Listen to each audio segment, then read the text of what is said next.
So, my people, something very serious is going on again around Nnamdi Kanu's case. This matter just keeps bringing new turns and fresh drama almost every week. And now the new talk shaking everywhere is about how Omoyele Sowore, the well-known activist and media man, reportedly leaked some important information that has made both the chief judge and the prosecution lawyers restless. The whole thing has created a lot of attention inside and outside the court, and many people are now saying this might be the biggest twist we have seen in the Kanu case in months. Please, before we go deeper, make sure you like this video and subscribe to the channel so you don't miss updates, because this story is unfolding fast. So, let's go straight into it. Nnamdi Kanu, as we all know, has been in detention for quite some time now after he was rearrested and brought back to Nigeria to face trial on charges related to his activities with the indigenous people of Biafra, IPOB. Over time, there have been several court appearances, adjournments, and legal arguments between his lawyers and the government's prosecution team. But what's making news now is not just the normal legal back and forth, it's the unusual tension inside the judiciary itself. Sources close to the matter say there's been movement of case files, and the chief judge has had to step in again to decide how to handle some parts of Kanu's latest motions, especially those connected to his health and rights. Now here's where Sowore's name comes in.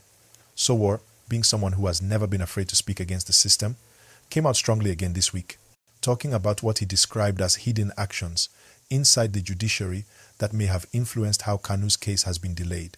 He didn't mention every detail publicly, but the little he revealed has already sparked reactions. According to him, there are communications and internal notes that suggest that some legal officers were trying to avoid handling the case directly because of pressure from above. He said the public deserves to know when there are irregularities that affect justice. Whether you agree with him or not, one thing is clear: his words have made people start asking new questions about transparency in the process. Please remember to like this video and subscribe if you want more balanced updates like this. The moment Sowore spoke, it started trending immediately on social media. Some people praised him, saying he is doing what real activists should do, speaking the truth regardless of who is involved. Others, however, criticized him, saying he's trying to overheat the system and create unnecessary drama around a sensitive case. But you see, that's Sowore for you. He has always been bold and outspoken. This new revelation he made didn't only put pressure on the prosecutors, it also made the chief judge's office start re-examining parts of the file to avoid public embarrassment. Nobody wants to be seen as handling such a high-profile case carelessly. As the talk continued online, lawyers from both sides reacted too. Members of Kanu's legal team said what Sowore said only confirmed what they had been complaining about for months, that the system has not been completely fair to their client. They repeated their call for the government to obey previous court orders regarding his health and his right to proper treatment. Meanwhile, the prosecution team came out to say that there's no hidden plan, that they are simply doing their work according to the law. They said no one should use activism to intimidate the judiciary. The chief judge's office also avoided saying too much, but sources close to the court said there's quiet tension because the case has become too politically charged. Let's be honest, this case has become more than just a legal issue. It's now a political and emotional matter for millions of Nigerians. People from different regions see it differently. For some, it's about justice and human rights. For others, it's about national security and the rule of law. And right now, every small development in the court becomes big news. You can see how even a simple adjournment or a file transfer turns into headlines. So, when you add Sowore's latest statements, it's like adding fire to an already hot situation. Please make sure you click the like button if you're enjoying this breakdown, and subscribe too so you'll get updates anytime new details drop. Now, inside Abuja, the talk is that after Sowore's revelation, there's been serious effort from the legal side to clean up communication records and make sure everything is done by the book. No one wants to be accused of bias. There's even rumor that some of the prosecution lawyers are reviewing how evidence has been shared and handled, just to make sure nothing is tampered with or exposed. That's how sensitive this case has become. Some senior lawyers have even advised that the judiciary should allow full public access to some of the proceedings' live coverage or transcripts so that the people can see the fairness of the process for themselves. Another part of this gist that people are talking about is how Sowore is also mobilizing public awareness about Kanu's detention conditions. He's been calling for better medical attention for him and fair access to his legal team, That's something that human rights groups have been echoing for a long time. And whether you like Sowore or not, that call is attracting attention internationally again. Diplomats and international media are beginning to ask why the case is taking this long. Some of them are... I'm not shocked because I think on your show I once declared that Kanu's predicament, his ordeal, is as a result of some persons in the Southeast who took a decision that his release would jeopardize their political career and future. That I know as far back as when Tinubu freshly became president, because I was part of some conversation to release him. And they said at that time, Imo elections are coming. If it comes out, APC might not win. And subsequently, I realized that some of the communiques you see is just, word of mouth by day. When they go at night or when they meet Tinubu, it's likely that they have a different position. And when I started contacting them in the last 24 hours, I'm shocked. Some of them that I used to be able to reach just switched off their lines. The ones I sent messages never responded. I reached out to Soludo, who I know personally. That's Charles Soludo, who's the governor of Anambra State. Right. No response till now. I reached out to Alex Oti. Alex Oti used to be a columnist for Sahara Reporters, so I know him personally. No response till now. The only response I got was a nominal response that no, we shouldn't have dragged us the way you did. Reached out to Peter Obi, they said he's in Rome. But I sent a message that, you can behave as the Romans do too, just be part of this. But some have been encouraging Senator Abaribe. Even pointing out that prolonged trials without clear progress often create tension that affects peace and unity. At the same time, the government side maintains that the law must take its full course. They say anyone facing serious charges must go through the proper legal steps.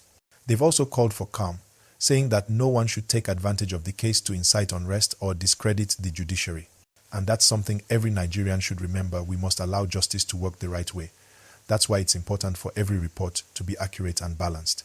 Please, if you've not done so, take a second to like this video right now and subscribe. It helps this channel grow and helps us bring you verified updates without bias.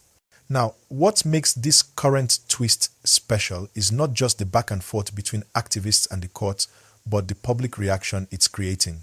The online space has been filled with hashtags calling for transparency and freedom, while others are asking for respect for judicial independence.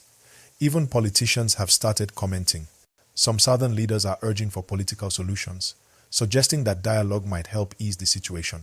Others, from the government side, believe that letting the court process finish is the only way to maintain the rule of law. That difference in opinion shows how divided people still are over this issue, and you can't ignore how sensitive it is. Every small statement from either side spreads fast. Sowore's recent post, for example, gained thousands of views and comments within hours, and those comments are mixed, some filled with support, others warning against stirring public anger. That's why, as a responsible audience, it's important we all stay calm and watch how the legal process goes. We can talk, we can debate, but it should always be peaceful. So please once again make sure you've liked this video and subscribed, because very soon new developments will come out and you'll want to hear them here first. As all this is happening, Kanu's lawyers are preparing new motions. They want the court to look again at previous rulings, including the conditions of his detention and whether his continued stay in custody is still lawful. The court, on the other hand, is taking its time, maybe to avoid mistakes that can cause appeal issues later. That's why we're seeing more adjournments and long waiting periods. People may not like it, but that's how legal systems work, sometimes slow but steady. Still, with Sowore putting pressure and activists making noise, the process might move faster than expected. It's also interesting how this story connects to politics, because elections and public perception always influence how government handles high-profile cases. Some political figures fear that releasing Kanu too early could be seen as weakness, while others think continued detention could fuel anger and unrest. That balance between justice, peace, and politics is what makes the government's decisions tricky. And when Sowore drops information or calls for protests, it increases the heat, especially in the capital. Security agencies are already monitoring these developments closely to prevent any breakdown of order. But we should give credit where it's due. Despite the tension, the public conversation is still mostly peaceful. People are discussing, arguing, and analyzing instead of resorting to violence, and that's a positive sign. It shows Nigerians are learning how to demand accountability with calm voices, not chaos. That's something we should all encourage. Please, take a second and hit that like button if you believe in peaceful civic action, and don't forget to subscribe so we can keep promoting conversations like this that unite people instead of dividing them. Now, many Nigerians are asking one big question. Will these revelations from Sowore actually change anything? Will it speed up Kanu's release, or even affect the credibility of the prosecution? For now, it's too early to tell. The judiciary is not likely to take public pressure as the main reason to change its approach, but what Sowore has done is create awareness and force transparency. Everyone involved now knows the eyes of the nation are watching closely. Even the international community is watching. And that alone can influence behavior. People tend to act more carefully when they know the world is paying attention. Another important point is the human side of this case. Beyond politics and law, there's a man inside detention, his family waiting, his supporters hopeful, and a government trying to balance order and fairness. No matter what your view is, you can agree that justice must not only be done, it must be seen to be done. And that's why it's important for the media, for activists like Sowore, and for ordinary Nigerians to keep demanding fair treatment while staying peaceful. This matter is far from over. The chief judge will still have to decide the next judge to handle some motions, the prosecution will still present more evidence, and the defense will keep challenging procedures. So, there are still many scenes ahead in this story. What Sowore has done is just add new light to the case. Some say he's helping justice, others think he's complicating it. But whichever way, the public now has more information than before. And for a democracy, that's progress.